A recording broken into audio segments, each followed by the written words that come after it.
Liam was 15 years old. He lived in a small, peaceful town where everything moved slowly. The streets were quiet. The days felt long. Nothing seemed urgent. Liam liked that. He believed he had all the time in the world. He always thought, I'll do it tomorrow. Liam was not a bad boy. He didn't get into trouble. But he had a habit. He always delayed things. If something didn't feel urgent, he would push it to later. School homework? He said he would do it later. Learning the guitar? Maybe next week. Calling his grandfather? He would do it on the weekend. He always thought there would be more time. One day it was raining outside. Liam sat near the window. His books were open, but he wasn't studying. He was watching videos on his phone. He laughed and scrolled. Time passed, but he didn't notice. His mother came into the room and said, Liam, don't forget your essay. It's due tomorrow. He nodded and said, I'll do it after dinner. But after dinner, he felt sleepy. He watched TV, then went to bed. He didn't write the essay. The next day he rushed to school. He didn't have his homework. When the teacher asked for the essay, Liam said, I forgot. The teacher didn't get angry. She looked at him and said, one day you won't be able to say tomorrow. Use your time while you have it. Liam didn't really understand what she meant. He just smiled and moved on. Weeks went by. He kept missing things. He didn't join the school race. He didn't go to guitar practice. He didn't return his grandfather's calls. He told himself he would do all of it later. Then one Sunday morning, the phone rang. Liam picked it up.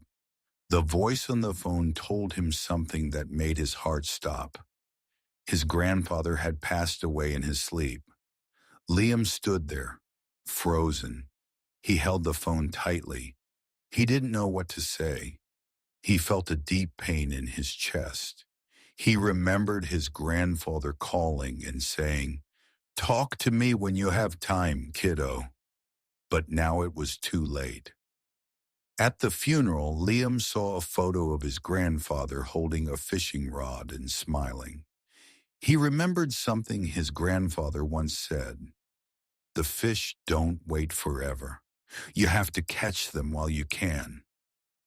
Liam thought it was just about fishing. Now he knew it was about time.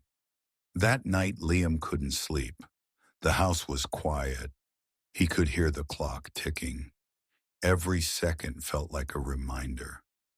He looked around his room. His guitar was in the corner, covered in dust. His notebook was empty. He sat up and picked up the notebook. He started writing. He wrote a letter to his grandfather. He wrote about all the things he didn't say. He wrote about time. The words came slowly, but they came from his heart. The next morning, Liam woke up early. He made his bed. He helped his mom. He didn't look at his phone. Instead, he picked up the guitar and played a few soft notes. It didn't sound great, but it was real. He was trying. At school, he gave his teacher a new essay. It was late, but it was honest. He called it The Clock Never Waits. At the end, he wrote, I used to think I had plenty of time. Now I know that time is not promised. Each day is a gift. You can use it or you can waste it. But once it's gone, it doesn't come back. His teacher read the essay. She didn't say much. She just placed a hand on his shoulder and smiled. But this time, Liam understood. From that day on, Liam started to change. He still had lazy days. He still forgot things sometimes, but he thought more carefully.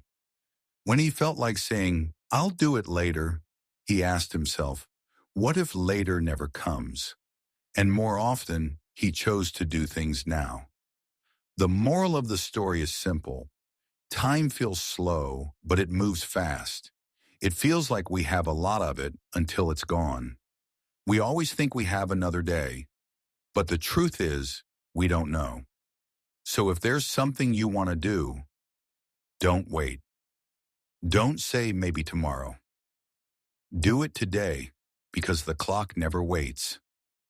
Thank you for listening to this story.